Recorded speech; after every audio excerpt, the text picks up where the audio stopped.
Hello नमस्कार, आप सभी का स्वागत है आपके अपने चैनल एग्जाम मस्ती वाइज सौरभ में। जैसा कि हम लोग संविधान पढ़ रहे थे और संविधान में भाग 1 में अनुच्छेद 4 कर लिए थे और राज्यों का पुनर्गठन हम लोगों ने प्रारंभ कर दिया था और हमने लास्ट हेडिंग डाली थी एस्केधर समिति। और इसके बाद हम लोग पढ़ने वाले हैं क्या, एस्केधर समिति पढ़ेंगे, इसके आगे हम पढ़ेंगे जेवीपी समिति, इसके बाद हम पढ़ेंगे राज्यों का पुनर्गठन आयोग 1953, इसके बाद हम लोग पेप्सू पढ़ेंगे और इसको खत्म करने के बाद फिर हम लोग अगले भाग की तरफ बढ़ जाएंगे। चलिए, तो आप सभी लोगों ने, जैसा कि सभी लोगों ने डाल लिया होगा, हेडिंग क्या थी, एस्केधर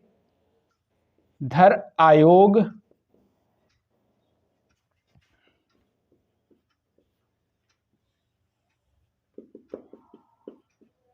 इसमें अब लिखना शुरू करेंगे और लिखेंगे। देखिए, पहले हम लिखेंगे उसके बाद समझेंगे। इससे क्या होता है, दिमाग में सीधा कॉन्सेप्ट क्लियर हो जाता है।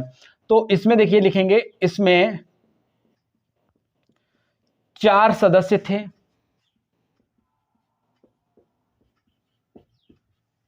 ठीक है, नंबर 1 एस्केधर,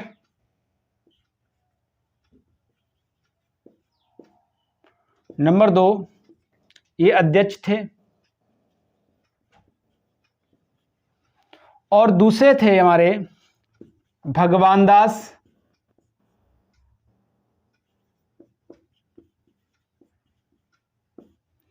और तीसरे थे पानालाल, और चौथे थे हमारे BC बनर्जी। ये 4 सदस्य थे और ये जो थे वो क्या थे, सचिव। देखिए, इसके जो अध्यक्ष थे वो एस्केधर थे और इसी की वजह से इस आयोग का नाम एस्केधर आयोग है। ठीक है, और ये आता कब है, तो इसकी सन भी डाल लेना, 1948। ठीक है, एस्केधर आयोग का जो गठन किया जाता है वो कब किया जाता है, 1948। अगर बात करें, ये हमने देखो कहानी कहाँ पर खत्म की थी कि राज्य तक ये बात पहुंची कि भाषा के आधार पर क्या होना चाहिए था, जो पुनर्गठन हो वो कैसा हो, भाषा के आधार पर हो राज्यों का, है ना। तो राज्यों का पुनर्गठन के लिए जब ये बात सरकार तक पहुंची तो सरकार ने क्या किया था, एस्केधर आयोग का निर्माण किया और ये कब किया, 1948 में किया। अब ये अपनी रिपोर्ट देता है। रिपोर्ट क्या देता है कि भाषा के आधार पर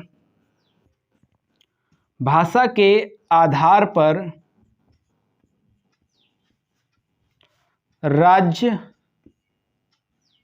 का पुनर्गठन, भाषा के आधार पर राज्य का पुनर्गठन अस्वीकार कर दिया, अस्वीकार कर दिया। ये था एस्केधर आयोग। ये आयोग बना और ये आयोग बनने के बाद क्या हुआ, जो राज्यों का पुनर्गठन होने को था और भाषा के आधार पर होने को था, उसको क्या कर दिया, अस्वीकार कर दिया। इसके बाद आता है JVP समिति। अब यहाँ के बाद की कहानी बहुत ज़्यादा मज़ेदार भी है और बहुत ज़्यादा खतरनाक भी। JPB समिति में, इस समिति में ऐसे लिखेंगे, इस समिति में 3 सदस्य थे।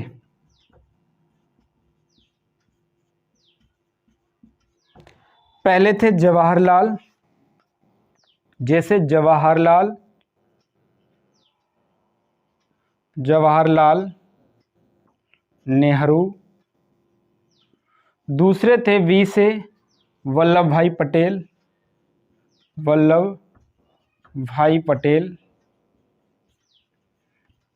और P से थे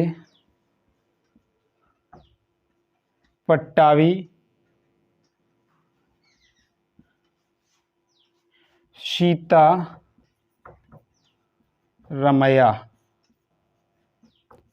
ये कितने सदस्य थे, 3 सदस्य थे। ठीक है, ये जो JVP समिति थी वो कैसी थी, 3 सदस्य की समिति थी। अगर हम बात करें तो इस समिति ने क्या कहा, तो इस समिति ने कहा भाषा के आधार पर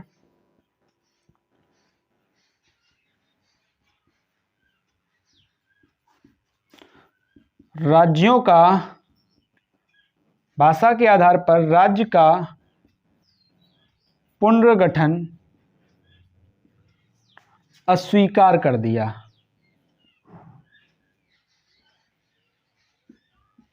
और एक बात और बोली, इसमें एक बात और बोली गई, क्या बोला गया, देखिए यहां लिख लेते हैं।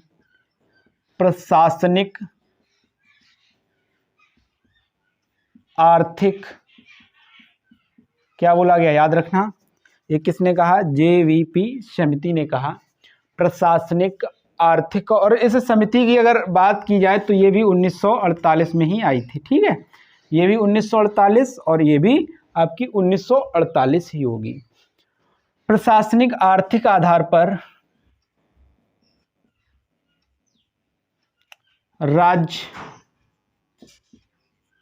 पुनर्गठन किया जा सकता है।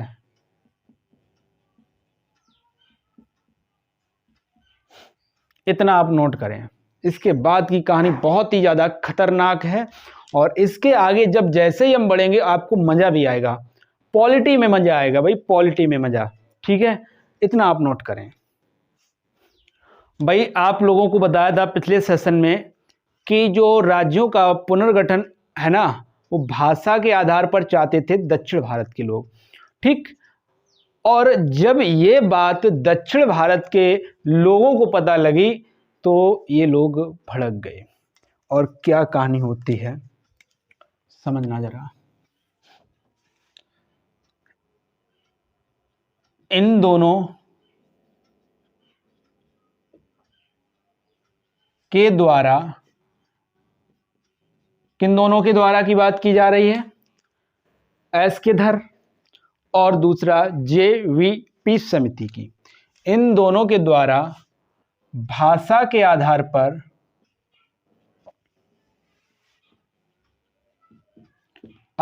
पर राज्य का पुनर्गठन अस्वीकार किया गया। अस्वीकार करने के पश्चात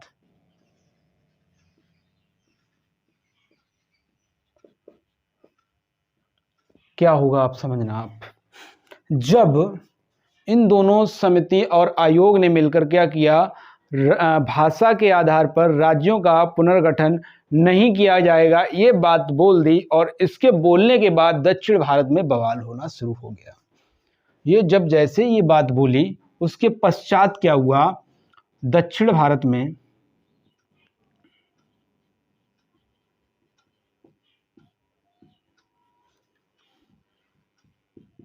दक्षिण भारत के ऐसे लिखना, दक्षिण भारत के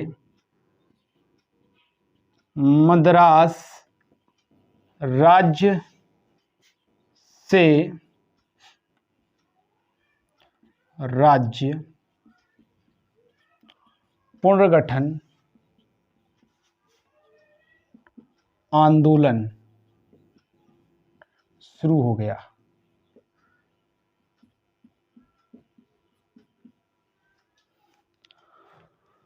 आंदोलन शुरू होता और आंदोलन शुरू होने के पश्चात यहां पर जो इस आंदोलन का नेतृत्व कर रहे थे उनका नाम था पोट्टी श्री रामुलु।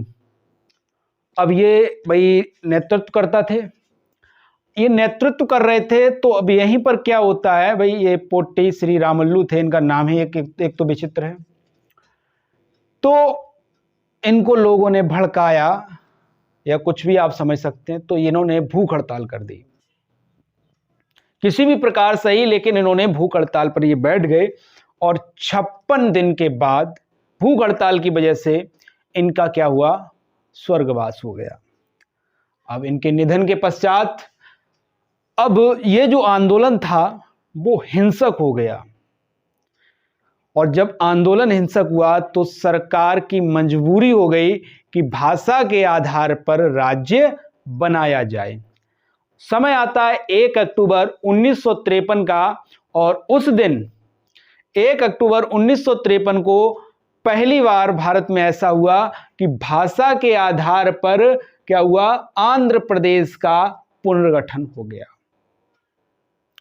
तो अगर आपसे बोला जाए कि भाषा के आधार पर किस राज्य का पुनर्गठन हुआ था, तो आपका जवाब क्या होगा, आंध्र प्रदेश। ठीक है, तो आप इसमें लिखना शुरू करेंगे। इसके नेतृत्वकर्ता पोट्टी श्री रामुलु थे। अब ये क्या हुआ, इन्होंने भूख हड़ताल कर दी, ऐसे लिख लेना, और इन्होंने भूख हड़ताल कर दी। 56 दिन के पश्चात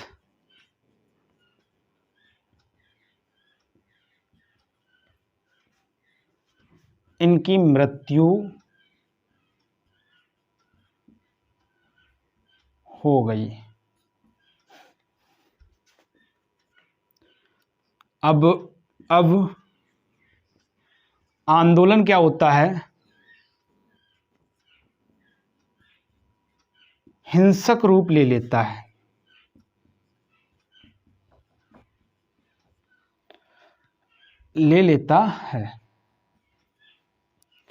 अब हिंसक रूप लिया तो सरकार क्या मजबूर होगी, उसमें लिख सकते हैं, सरकार ने मजबूरवश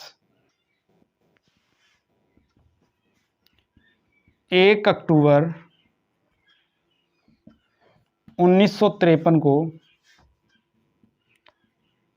भाषा के आधार पर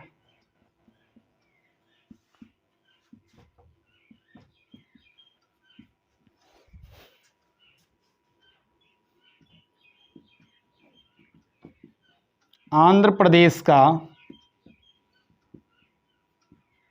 पुनर्गठन किया। इतनी बात बोलिए, समझ में आई। यहाँ पर इन्होंने, पोट्टी श्री रामुलु ने क्या कर दिया, थोड़ी कहानी बिगाड़ दी, और इस वजह से क्या हुआ, भाषा के आधार पर राज्य बन गया। बनने के बाद इसके बाद आता है आपका, अगली हेडिंग लगाएं आप, राज्य का पुनर्गठन आयोग 1953। ये हेडिंग लगाएं आप, डाले हेडिंग, राज्य का पुनर्गठन आयोग 1953।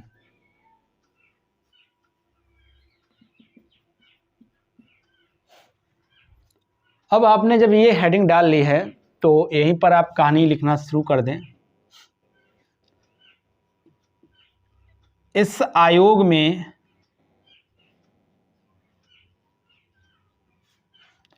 3 सदस्य थे।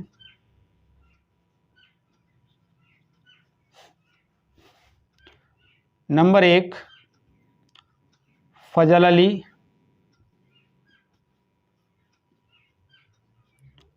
और ये फजल अली यही क्या थे, अध्यक्ष थे। इसके बाद दूसरे थे आपके HN कुजरू, और तीसरे सदस्य जो थे KM पड्डीकर। ये 3 सदस्य थे, और इसके अध्यक्ष जो थे फजल अली थे, और फजल अली अध्यक्ष होने के कारण इस आयोग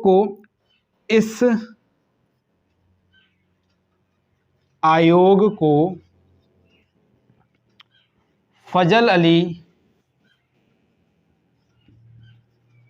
आयोग भी कहते हैं।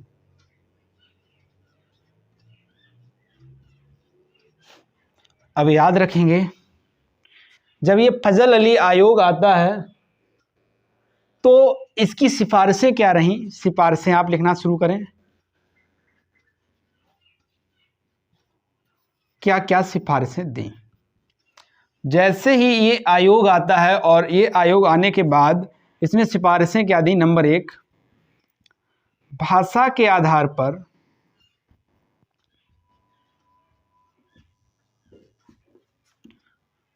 राज्य पुनर्गठन किया जा सकता है या पुनर्गठन को स्वीकृति दी।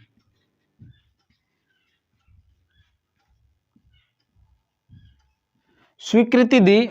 और इन्होंने कहा, दूसरी बात इन्होंने कही, इस आयोग में बोला गया कि एक भाषा एक राज्य का सिद्धांत लागू नहीं होगा।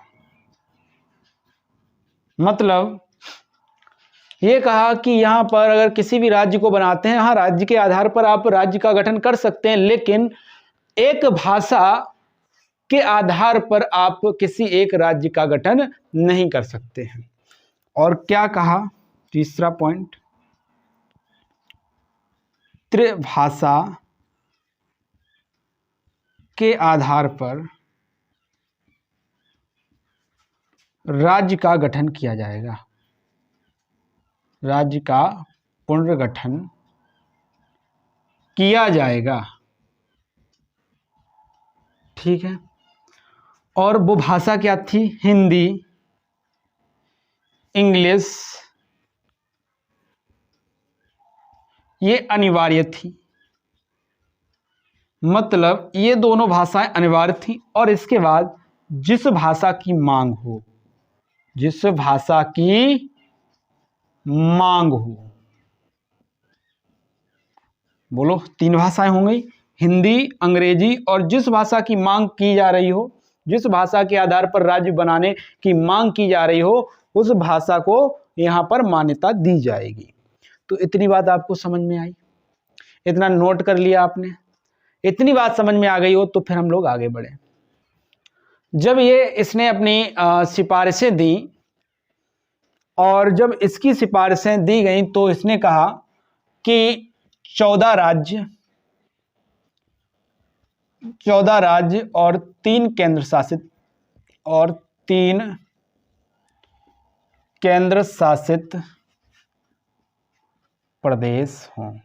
प्रदेशों का गठन। ठीक है। अब इसके आगे की कहानी समझना जरा। ये जो बनी थी, जो आयोग बना था, वो बना था 1953 में, लेकिन इस आयोग ने 1955 में अपनी रिपोर्ट प्रस्तुत की। भाई समझना जरा, एक कहानी समझना।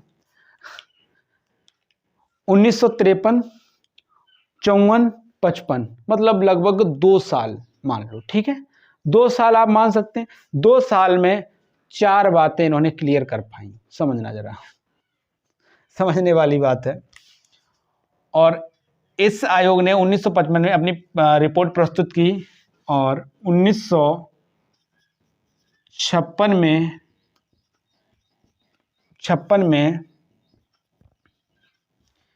इस आयोग को प्रस्तावित कर दिया।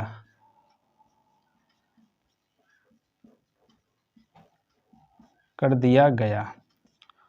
अब जब प्रस्तावित किया गया, इस जो रिपोर्ट प्रस्तुत की थी, इसको जब प्रस्तावित किया गया, प्रस्तावित करने के बाद यहाँ पर एक कहानी और होती है। यहाँ पर अब लेकिन ऐसे लिखना, लेकिन अब 16 राज्य, 6 यूटी यानी केंद्र शासित प्रदेश थे। केंद्र शासित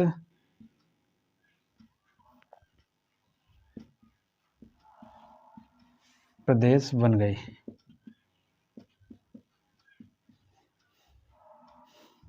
कुछ गलत तो नहीं किया? एक काम करना, 14 राज्य, ठीक है, यहां पर 16 करो भाई, यहां पर 14 राज्य, ठीक, यहां 16 राज्य, 6 केंद्र शासित प्रदेश, लेकिन यहां पर 14 राज्य, 6 केंद्र शासित प्रदेश रह गए। तो यहां पर आपकी कहानी लगभग खत्म होने वाली है। अब अगली हेडिंग की तरफ बढ़ते हैं। अगली हेडिंग है आपकी बहुत ही जबरदस्त, बहुत ही जबरदस्त हेडिंग है आपकी। अगली है आपकी पेप्सू। पेप्सू, पी से पटियाला, पटियाला एंड ई से ईस्ट और ई से पंजाब और इसके बाद एस से स्टेट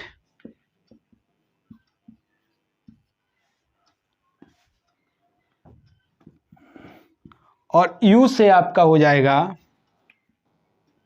यूनियन, ठीक है। PEPSU, Patiala and east Punjab state union, कोई दिक्कत यहां तक? अब इसकी कहानी को हम लोग अब आगे बढ़ाएंगे। अब यहां पर लिखेंगे, देखिए जो पेप्सू था, पेप्सू का गठन होता है, पुनर्गठन होगा, तो यहां पर समझना इसका पुनर्गठन, इसका जो पुनर्गठन हुआ, इसका पुनर्गठन सह आयोग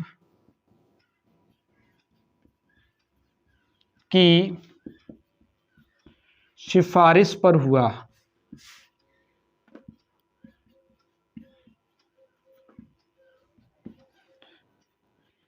इसका पुनर्गठन होने पर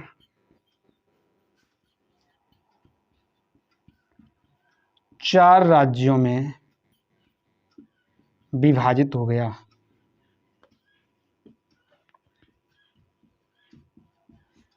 अब समझना कौन कौन से वो 4 राज्य थे। सबसे पहले ऊपर वाला जो हिस्सा था हिमालय का, हिमालय, फिर थोड़ा नीचे बढ़े, वहाँ हिंदी बोली जा रही थी, और थोड़ा नीचे बढ़े तो वहाँ पंजाबी लोग रहते थे, पंजाबी बोली जा रही थी। इसके बाद और नीचे बढ़े तो वहाँ पर एक यूटी और बन गई।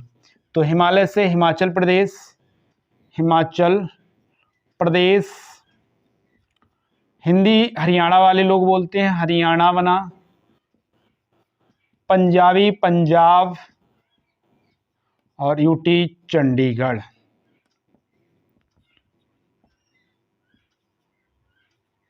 ठीक, ये 4 राज्य बन गए। और इस प्रकार अब ऐसे लिखें, इस प्रकार वर्तमान में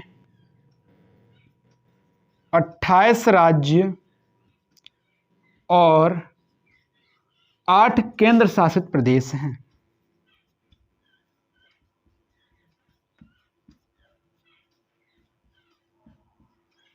थोड़ा लंबा खिंच गया होगा वीडियो, कोई दिक्कत नहीं, लेकिन आपको बस समझ में आया हो।